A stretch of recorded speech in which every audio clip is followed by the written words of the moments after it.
Betsy Byler, welcome to Shrink Wrap Radio. Thank you for having me. Well, I'm so glad that we can connect with you way up in the north woods of Wisconsin. I didn't even realize Wisconsin had north woods. We do actually. It's really pretty country up here. Yeah, great. Well, I've been listening to your podcast, so it's always good to speak to another podcaster. And your podcast is called All Things Substance. And I'm impressed by your energy, your passion, and your authoritative presentation. So, but before we get into your podcast, I got a bunch of questions for you about substance abuse. But before we get into that, let me ask you, what drew you into the mental health field? So I am a person in recovery, first of all, and got sober really early. So I was lucky in that instance to be able to get sober before I even hit 20, and had experience in the field in terms of seeing therapists, and just didn't have a great experience until I did. And then I met a therapist whose name was also Betsy, which was unusual because there aren't a lot of Betsys running around in the world. Yeah. And she just had a way of getting through to me at a time in my life when I was very difficult. And I remember sitting in her office, I think I was 16, and thinking, someday I could do this. I can see kids, I could work with kids, I'll get sober and do better. And so it sort of was then that I started wanting to do this. And I worked with kids in a mentoring role, teenagers all through college. And it was a natural step for me to go to grad school. And it really is, if I didn't need to work, I would still do this work because I love it. And I wouldn't necessarily do it full time if I won the lottery, not that I play, but I feel honored and blessed that I get to work with people and earn a living that way. Yeah, that's great. So how old were you when your substance abuse issues started, if I may ask? 15. 15. Mm-hmm. Yeah. And anything more you want to tell us about that before we move on? Yeah, so I, like most good addicts, we have a tendency to go all out. So my use wasn't slow. It started, and then the very next day I was off and running for the next 3 years. Yeah. What was your substance of choice? So I'm a downer kind of girl. And so it was more starting with marijuana, moving into, and so pills were at the end there. And it would have progressed there had I not gotten sober. I am confident it would have progressed into harder than just using pills, so to speak. Yeah. Because it just, all of those things stop working, and you have to use something bigger and badder in order for that to happen. And so a series of events, I don't even know how to explain all the things that kind of lined up to get me sober, but it was early enough that I hadn't done as much damage to my life as I could have had I been older and had access to credit cards and more money. Like Yeah, right. Okay, and so you did a lot of therapy. You say you saw a bunch of different therapists, and a bunch before you found one that clicked for you somehow. 9 of them. You saw yeah, that's 9 a lot. of them. Well, my mom blackmailed me into therapy. How? She went through my things, and this was pre-text messaging, pre-phones, pre-whatever, and so we had written notes. And because we were dumb and didn't learn the lesson of don't put things in writing, she knew who I was using with, or at least partying with, and she said if I didn't go to therapy that she would call their parents. And so that's what you do. Yeah, wow. You're not turning into a narc or a snitch. Yeah, So I went and I kept going until we found this one therapist, and she was just instantly different. Yeah. Um, well, your podcast is it addresses people who are in private practice, but you didn't start out in private practice. Tell us about that. No, actually, I didn't plan on going into private practice this early in my career. I kind of thought that it would be closer to retirement. I worked for an agency. I was the director of a community health center program and community programs for the last 12 years and loved it. I love supervising. I love training therapists, seeing people, running chemical dependency programs. And it just kind of another time where things just kind of fell together and it just seemed like the time to make that move. And so I went into private practice in the fall last year. So it's only been a year. But I've been in the community in this area for 12 years. And so that wasn't really a hard switch. We have a lack of providers up here.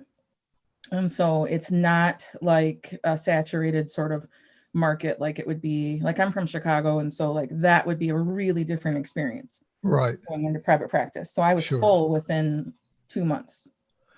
Well, lucky you. I mean, Right. It's really different. I mean, yeah, I know a lot of therapists who really struggle to get established. And get here in California, shake a tree and a therapist will probably fall out. yeah. And I've heard that panels are sometimes closed and, for insurances, which is a unheard of where I am. Yeah. And so I just never thought I would really leave community mental health. And that still tends to be the type of clients I see. Yeah. I'm probably 70% Medicaid, I would say. And so I still am involved. I chair the coalition for our drug prevention here in our county. And I've done that since 2011. So I'm still really involved in a lot of things, but just sort of doing this on my own, which is a unique experience to be only responsible for myself after years of being responsible for programs and budgets and all of those things. And so my passion now is to really work with, I really believe that as therapists, we need more training in substance use and addiction. And I can't find any good reason why we weren't trained typically, most of us. It just hasn't been a part of it. Yeah, I wanted to ask about that because Yeah. your podcast definitely assumes that most counselors in private practice don't have the knowledge and tools that they need to work with substance abuse clients. Do you have any idea what's behind that? I mean, you just said you didn't, but you must have given it some thought. Well, and I have, and I don't know that perhaps private practice people might have more, but what I've noticed in my career is that when substance use comes up, lots of people, lots of therapists, very competent therapists are like, oh, I don't know how to, I mean, if it's a little bit, maybe, but if we're talking very serious meth, heroin, that kind of thing, they just don't feel like they have that knowledge or that it's in their scope. And all of us are afraid of the licensed police, right? Yeah. Coming down to tell us we're out of scope. I have a guess about that and see what you think. I think that people have kind of bought into the idea that people who have serious substance abuse issues have to go to a dedicated live-in 12-step treatment center. And They just kind of said, I don't have those sort of resources as a private practice person. And it sounds really heavy to me and I don't want to deal with it. And I agree. And I think that is, there's also that, do they have to get sober before we do mental health? Right. So, and I think that there are people who have fallen through the cracks because they didn't, a lot of times they'll come in for depression, anxiety. People don't often call up, excuse me, and say, I have a drug problem, I have a drinking problem. They may, but it's not super common. A lot of times they come in another door. They come in, I've been depressed, I've been anxious. And then when substance abuse comes up, that therapist may not know how to get that information out, may assume that the person's telling the truth. And in addiction, those of us who are addicts and alcoholics, we know that addiction exists in darkness. telling the truth about it is antithetical to continuing in an addiction. Yes. And I just think as therapists, if someone says their drinking's not a problem, I don't know how many of us are going to be like, are you sure? Unless we really have reason to believe that it's a problem. And I think, I don't believe people need to go to a inpatient treatment. I don't think that's the answer at all. Really? No. You don't, you say you don't believe that they have to. Correct. And there must be a big if there. If I don't, well, coming from a place where if they need somebody like you, right? If they, well, and they do need somebody. So I do believe that structured chemical dependency programs are important and they have a place. And in the absence of that, we have to have another answer.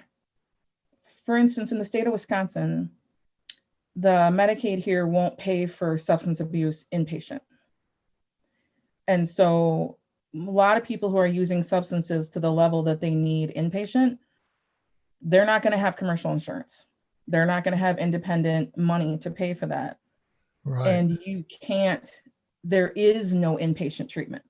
And those programs are typically very expensive.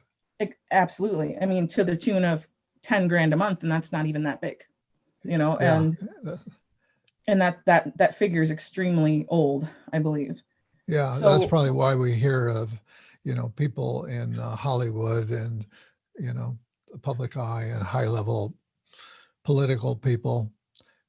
They're going to go to a place like that, but most people can't afford it. right. And if that's the line that they believe they have to go to residential, then that's out of reach. Up here in the North Country of Wisconsin, there are no residential treatment centers. Like, it doesn't exist. And the ones that are available, Wisconsin sort of runs like a states' rights, but each county is its own little thing. And so if you're in the wrong county, your county might pay for it or it might not. And so it's very difficult. And we didn't do the Medicaid expansion either. And so it's very difficult. And then what do you do? Yeah. And so in some ways we've created, so I worked with the local police department, and we have a grant and a program called Pathways to Hope that is a diversion program for arrest, so people can go to treatment, and we have funding there for inpatient, but it's all based on grant. And so there had to be another way. And my message to my community all these years has been, quit asking for residential. That's not what we need. Yeah. And it's not going to happen because the ticket's too high. And Right. So we need other things. We need outpatient, we need respite, we need peer support, and we need, so there's lots of things. We need Suboxone programs, that's the opiate replacement. So like there's all these different pieces that we can do to make something work for somebody. And I think residential can be great. And you still have to come home to your same community. Yeah. We've got these different terms out there: substance abuse, addiction. Are those different, or are those synonymous? I think in the field, we tend to use substance use, substance abuse. So substance abuse being someone who is abusing substances.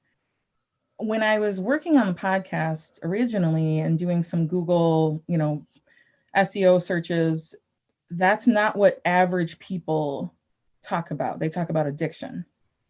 And so that's really different when we say substance use or substance abuse as therapists, and then average folks, they use the word addiction. I think we are in the field are more hesitant to throw the addiction label on it. Because? I think because that's, how do you decide? And I think truly only an addict, an alcoholic, or another kind of addict can determine whether they are or they aren't. I can say that they meet these criteria and that it looks like they're dependent on such and so thing, but that is truly not something that I can say you're an addict or you're an alcoholic. Yeah. Well, I think the word substance abuse sounds to me a little lighter than addict. Yeah. Addict kind of has the connotation of, okay, this is forever. You probably can't change it, etc. Where substance abuse, well, if I'm abusing it, maybe I could scale it down or not abuse it. Seems like there might be psychologically a little bit less blame there.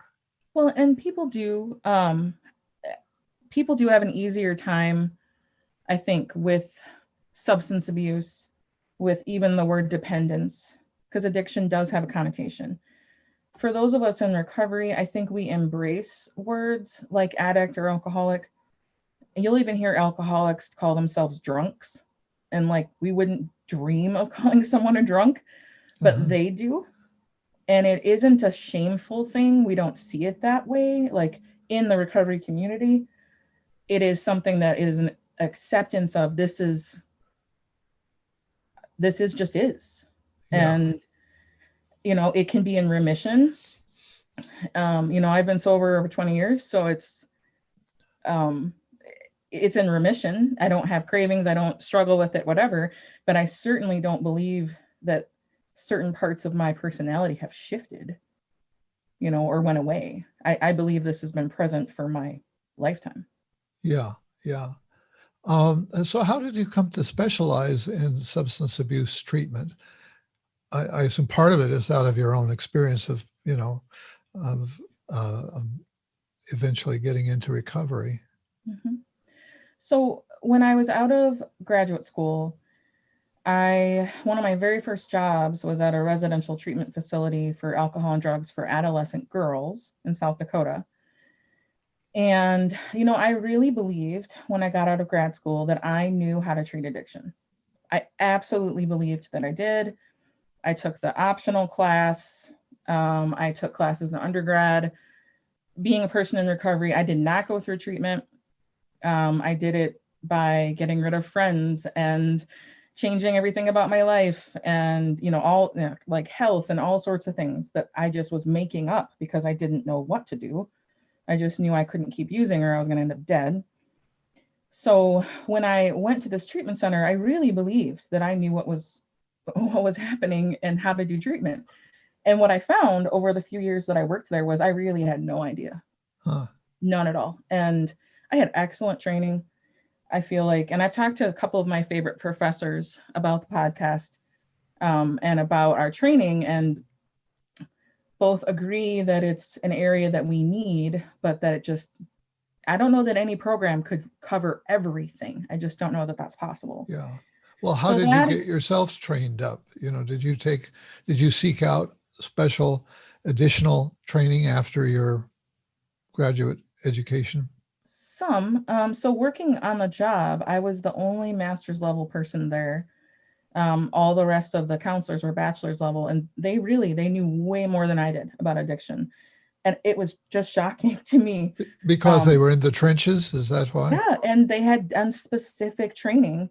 Okay. And they were it was just eye-opening. And I got taught so much by them over that 2 years that I kind of soaked up everything I could. And then when I could take trainings, I would do that and just kept learning and learning and learning. But at the time, I didn't realize that I was like, oh man, I dodged something there. I don't have to tell people I was ill-equipped, and I didn't realize that many of us have an experience of having a client in our office desperately and feeling like we want to help them, and then feeling like, how do you deal with meth use? Like, what do you do about that? Yeah. And really understanding all the signs and all the symptoms and the relapses and all that. And so when I moved up to the Duluth Superior area, it's right on the tip of Lake Superior.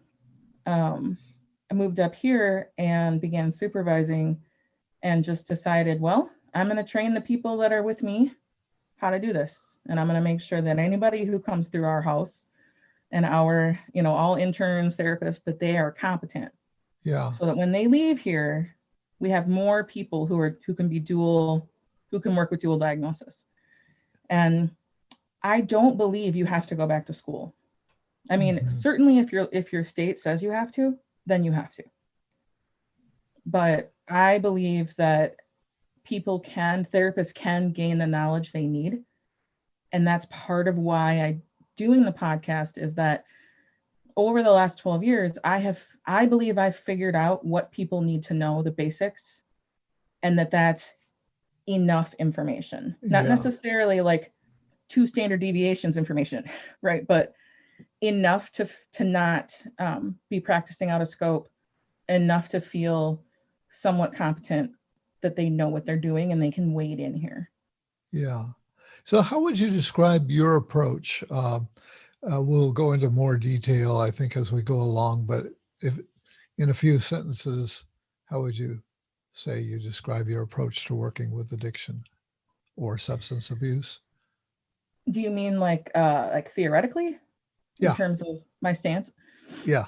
So I am not, so in terms of mental health, I'm pretty psychodynamic in general, probably closely followed by more cognitively based. I believe that people make meaning from pain and that's how they heal. And when it comes to addiction, I don't believe addiction is a choice. I believe that people are responsible for what they do while they're using, but that becoming an addict was not the decision they made. And Right. I can explain more about that, but I think the 12 steps can be really useful. I don't believe that that's the only way.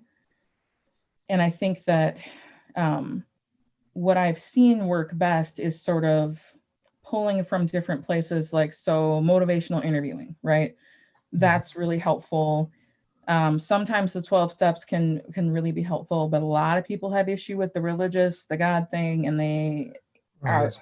not going to have it. I'm Yeah. okay with that. Like, but I do believe at the end of the day, I do believe in abstinence-based recovery. I think harm reduction absolutely has a place. And in fact, the podcast next week talks about harm reduction versus abstinence. And I'm making Good. the argument that we need both, that it is not one or the other, but that we need both in order to effectively treat people. Harm reduction essentially argues that you don't necessarily have to be abstinent. Is that right? Well, they would say, so I believe that it came out of the fact that there were facilities and programs that would kick people out if they relapsed or were found to be using, which is unfortunate and unnecessary, in my opinion. But I think that they would say that they want to work with someone where they're at. And so if they're using, they're going to try to help them not end up dead. So we're going to go with needle exchanges and having naloxone available for overdoses, those kinds of things. And so I think we need those. Absolutely. And I know that addiction is progressive, always. If they are truly an addict or an alcoholic, it will get worse. That's biology. There's brain science for that. So that's kind of the debate kind of in the substance abuse field. Okay. What about the role of trauma in substance abuse and addiction? What are your thoughts about that? So I would say that the majority of people who would come through our program had trauma, and not just small t trauma, something that left an imprint, but for real, traumatic, probably met criteria for PTSD.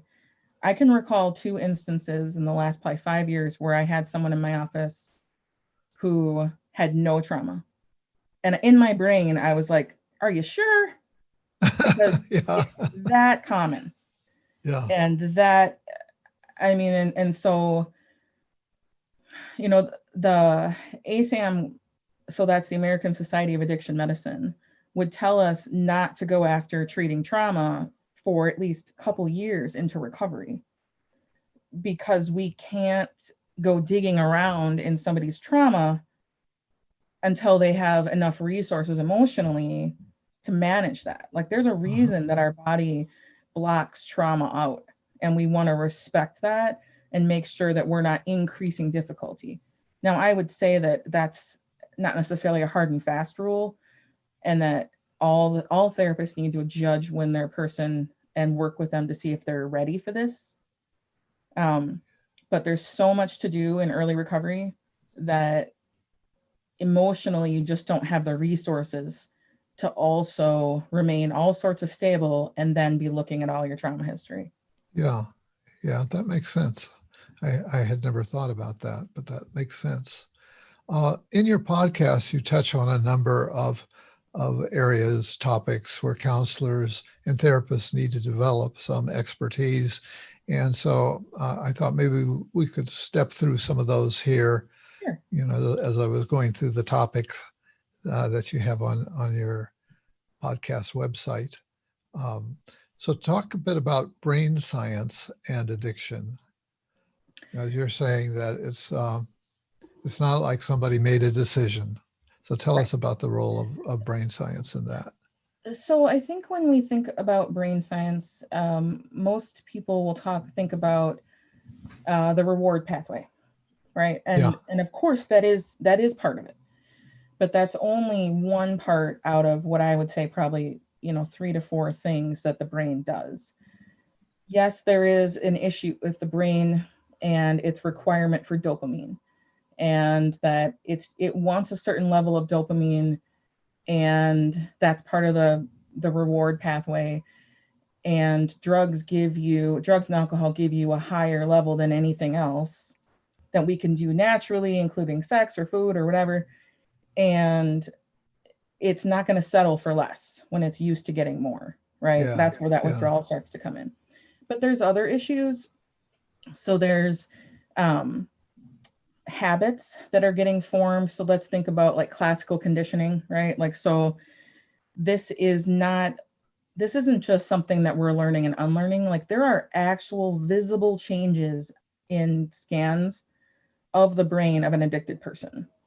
Like, it is literally changing their extended amygdala, the dorsal striatum. I mean, that is what we can say as, is addiction a thing? Well, we have these brain scans saying, yes, these are changes that occurred in the brain that made this possible. And then additionally, because of the prefrontal cortex issues, the ability to recognize problems is really diminished. Huh. And you notice that if you know an addict or an alcoholic, they just don't think it's a big deal that they got hammered drunk and drove into their lawn. Well, they got home safely, so why are we upset about that? And if you've ever tried to talk to someone who doesn't think their use is a problem, it is an astounding level of denial, but that is it is part of it.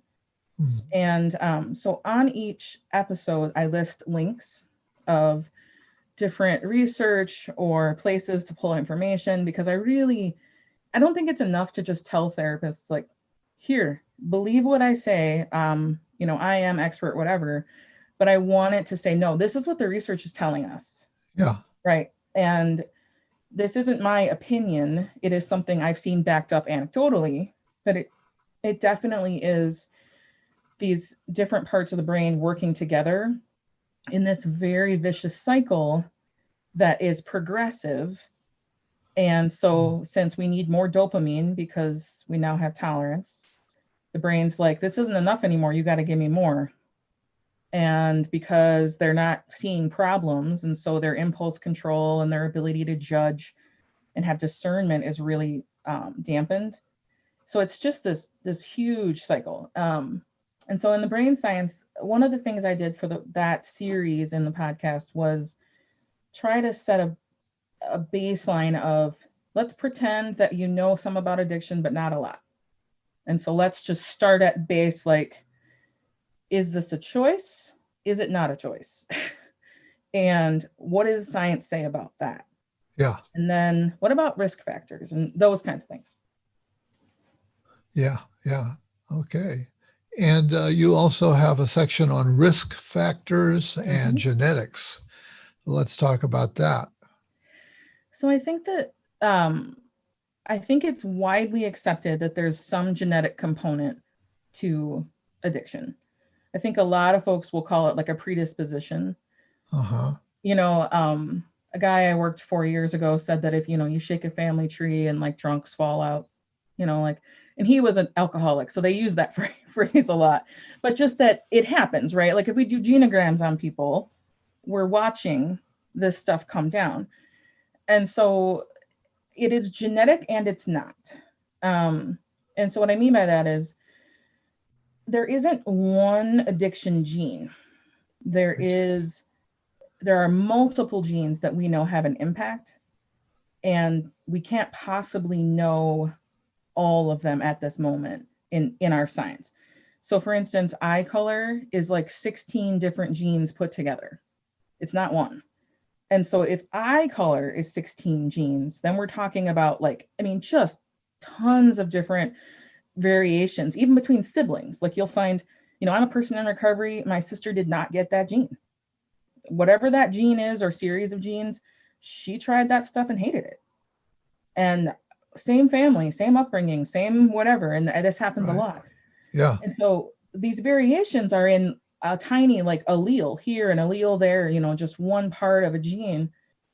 And there are some truths, such as the closer proximity you are to addicted relatives in terms of generation, like first generation, second, and the more of them, the greater the chance or the probability that you're going to have some of these traits. Yeah. And so those are some risk factors, along with, so they'll talk about markers for novelty seeking, impulsivity, those kinds of things. And certain like ADHD is really can be really highly correlated with risk. Yeah. It's not, and I like to point out that it's not fate. This is not fate. This is risk, right? You may have a risk in your family for certain kinds of diseases, and that's just what it is. It's percent of risk, not this is going to happen. You're doomed. That's it. Right. And so that is sort of, I think, important. And I wanted, the research of what do we know to be true? We think we know what risk factors are, but does science back that up or not? And I believe it does. And I think it's useful in some ways. On my end, I end up using those facts to kind of help my clients understand why this happened. Right. Because they're always bewildered. Like, I don't understand. I watched my parent, they were a nasty drunk. Why did I end up? Okay, well, we're not talking about your being a bad person. We're talking about this, these different factors that came together in this perfect storm. Yes. Where here you are now. So that's kind of why I went there. Yeah, so it can really help to remove the sense of blame and guilt and so on, to realize that, okay, I've got something that's kind of like a disease. It's a medical issue. And so many factors, as you point out, different brain systems and different environmental impacts and so on. So it's very complex. So it's no wonder it's been so challenging to deal with. Well, and the behavior of addicts and alcoholics is very challenging. I think that, I have numerous friends whose adult children have addiction issues, and it's devastating and tiring and exhausting. And there wouldn't be a day that went by when I worked at the agency that we wouldn't get calls from the parents of adult children asking, what do I do? And my stance was always, just come in. No, we don't need your insurance. You just show up and we'll see you. And not necessarily for long term, but when your child is in danger and you're worried they're going to end up dead, you just need someone to be a human and just talk to you. And so they wanted to know, like, what's the magic thing we're going to do to fix our kid? And really what we end up talking about is, how do we help protect you and set some boundaries and some limits? Because it is devastating. And their behavior is, who steals from their baby sister? Well, that's not unusual for an addict or an alcoholic, or, whatever it is, whatever terrible thing people could think about is not shocking in my world. Well, that's good. That you're unshockable, because then people, that makes you safe to Well, someday confide maybe in. someone, you know how it is in your career that what shocked you in the beginning is not so much anymore. Someday Right. I'm sure there will be some things that I'm like, whoa, Yeah. okay. But Yeah. it is that's part of why groups like AA and NA have worked so well, is that they understand each other. Like other addicts will hear each other, their story in others. And that's comforting to know that somebody else did terrible things too. Yes. Yes. Yes. You talk about protective factors. Mhm. What are you getting at there?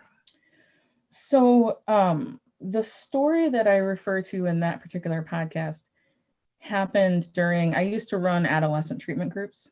And a genogram was just part of something I did when I was explaining genetics and whatnot. And I remember drawing this genogram on this kid, and he was 18 and his girlfriend was pregnant. And I knew the kid well, so I knew I could do this, and not in front of other people, and that would be okay. And so we're drawing this, and I was putting things up there like mental health history issues, substance use, anger and violence, jails and prisons. I mean, just not that all of it's necessarily genetic, but there's some epigenetics, there's some other stuff going on. I just wanted the kids to see this. And so the identified person, the kid that I was talking to, had all the circles. I mean, just except for chronic physical illnesses. And then I said, all right, tell me about the girlfriend. And we did her little bubble. And then I asked the group, tell me about this kid, this unborn girl. What is her risk? And dead silent. And one kid says to me, that's not fair. I said, what do you mean that's not fair? He's like, that's not fair. That kid didn't do anything. That's not fair Yeah. that they're going to have that kind of risk. And I'm like, yeah, you're right. I don't know that it's fair. It is accurate though. And I said, so what do we do then? What does, your friend, what does this guy do as a dad? What does this little girl need to not let that become the truth? Good. Yeah. And I tell you, those kids knew. They knew. And science tells us the same stuff, but those kids knew what that little girl needed, because every single one of them did not get those things. The kids I work with are not dabbling in drugs and alcohol. The kids I work with that I specialize in, they are way down the path. They are shooting up. I mean, like, we are not just Yeah. smoking a little weed or something. And not, What were the things that the kids came up with um, for that little unborn child? it was parental involvement in a number of ways. Knowing who their friends were, showing up at school events, going to conferences, helping them with their homework, staying in sports or activities, that kind of thing. Those, sort of not helicopter parenting in this over protective way, but just involved. Mhm. You know, how was your day? Who are your friends? Really that involvement of setting their own parental needs aside and focusing on these kids, on whoever this kid was. And it it was a lot of pain that the kids were, sharing in their own, like, here's when I stopped. This is like a kid would be like, well, I quit, playing football, and here's why. Or, I never had a ride home from practice, and so I stopped going, or whatever the case may be. And really it was parental involvement. And it didn't have to necessarily be parents. It could be like a guardian, a caregiver, also other adults that were helpful. So coaches, teachers, neighbors, as long as they were a concerned other that was an adult that didn't want anything from the relationship, was just sort of giving to that kid, those were really important. And I know we've seen that in the ACEs work, that when people are adverse childhood experiences, that when people have a concerned adult in their life who is a good influence, that it helps mitigate some of that damage from trauma. Yeah, you mentioned ACEs, and I've forgotten what those letters stand for. Yeah, so the adverse childhood experiences, There you go. so that huge study showed us the risk of having, multiple trauma increasing your risk, not just for substance use, but also chronic illnesses, which was kind of the big thing for the medical community, that they could predict diabetes, all sorts like rheumatoid arthritis, like some major chronic illnesses I from remember. those trauma things. And it was, but I've seen that too in these kids and the stuff that they've dealt with. Yeah. I had a girl tell me she was making dinner for her siblings, and I'm listening to the story, and I'm like, wait. How old were you? Weren't you like 8? And she's like, yeah. And I'm like, okay, so no thought that having, and I'm thinking, I said, all right, does that seem normal to you? And she's like, well, yeah. And at the time, my daughter was 8, my youngest, and I just was like, she's not allowed to use a knife at 8. A butter knife, yeah, but not like a, Yeah. let alone cook on a Yeah. stove. And so these kids, what were they going to do? Drugs are effective. They work in the beginning. Yeah. So one of the things that's going on as I'm hearing you say all of this, that's going on in my mind is uh, how much it relates to our culture, our society, the ways in which our society is less than less than effective in terms of child rearing and so Yeah. on. That there's a whole ball of wax, a whole big tangle. And if you look at it that way, we all have some responsibility in terms of doing what we can to care for the young people who we come into. It takes a village, right? Right. Yeah. I do think there was an article years ago, I think, called The Disappearance of the Front Porch or something like that, Mm-hmm. as being this sign of, like, when I was a kid, even though I grew up in the suburbs of Chicago, I knew all my neighbors.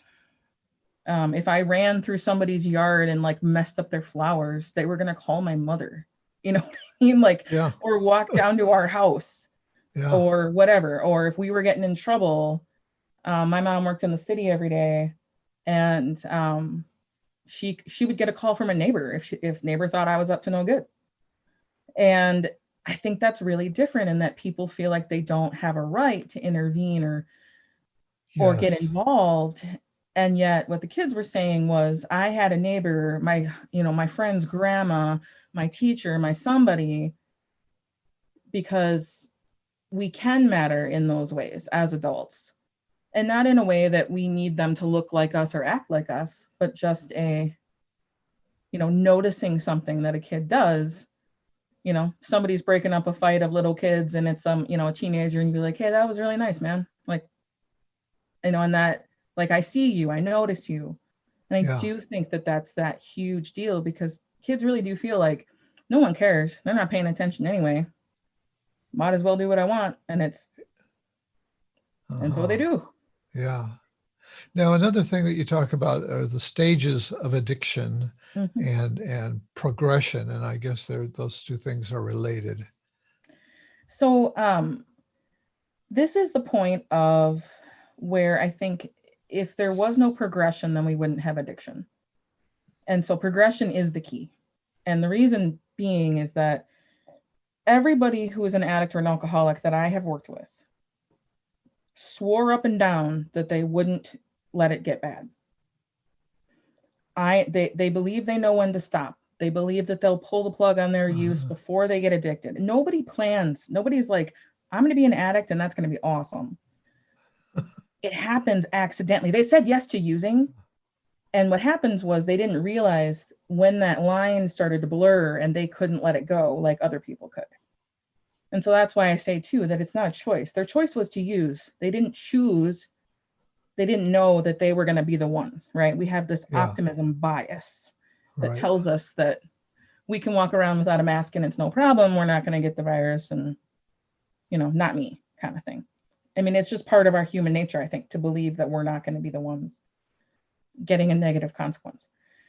So with progression, addiction is a progressive illness, and the stages of use, I think, are helpful for therapists to understand, because there is a huge difference between someone who's, this part of the spectrum where they're using multiple times a day and a lot of their life revolves around either managing it or not getting in withdrawal, and someone who's, you know, abusing maybe once, twice a week. Like, we need to determine, because my goal is not to label people as addicts or alcoholics. Like, I just need that information to know kind of where to help starting to intervene. Like, Yeah. it's not about putting them in a category. It's when I find out where they're at in those uses, in those use stages, I can anticipate some of the struggles that they're going to have if they try to quit. Right. And the progression is the reason why we have to have abstinence and harm reduction. We can't just have abstinence, because it takes people a while before they're ready to quit. For some people, it happens in a moment and that's it for them. And for other people, one of my colleagues, he worked with me and became a therapist. Last time he was in jail, he overdosed in jail, and he went to inpatient 5 times. And now he's got, several years sobriety, has a master's degree, is a duly licensed it took him a really long time. And if nobody was willing to meet him where he was and try to keep him alive, maybe he would never have gotten there. Because as long as someone is breathing, there is hope that they can recover. And that might be a really good message for us to end with, really, because everything that we've been saying, it was pretty bleak up to this point. But I assume that's one of the things that keeps you in this, is that you've seen reason for hope. You've seen people recover. I find if I could bottle what it is like to be in recovery, the joy and the freedom that there is, not having secrets, not having to hide, not being beholden to anything. If people could see and feel it just for a second and believe that that's possible, they would be able to get clean in a way that I can't bottle that. What I do know, that as therapists, it is not as complicated to treat substance use as we think it is. We just need the right information, and we need a little bit of guidance. It's one of the reasons on the website, people can download a treatment planning tool that I made. It's free, to help case conceptualize, to say, all right, here's my client. This is what I'm worried about. What do I need to think about? Okay, well, here's the things that I would ask you if you were in my opposite chair. This is what I would ask you. And here are the things to consider. I don't want our field and our therapists, our fellow colleagues, to be put off by thinking, oh, I didn't get trained in that, when people need us to know. And they don't, I have 2 women right now who showed up for depression, and they have significant drinking issues. And they didn't come to me for that, but it came out in the course of our therapy. And what would have happened if I had been a therapist who was like, oh, you need to go to treatment? Both of them would have been like, I'm out. But instead, I get to keep them, and I can help guide them to a place of freedom and hope from addiction. And I want therapists to know that they can too, and that their clients want them to be able to work with their substance use. They don't want to go to someone else. Yeah. Well, I do think that's a good place for us to close. It's a good positive note. And I think you're doing a real service by making your wisdom and tools available to the world at large. So, Betsy Byler, I want to thank you for being my guest today on Shrink Wrap Radio. Thank you so much for having me. I really appreciate it. And it was great to talk to you.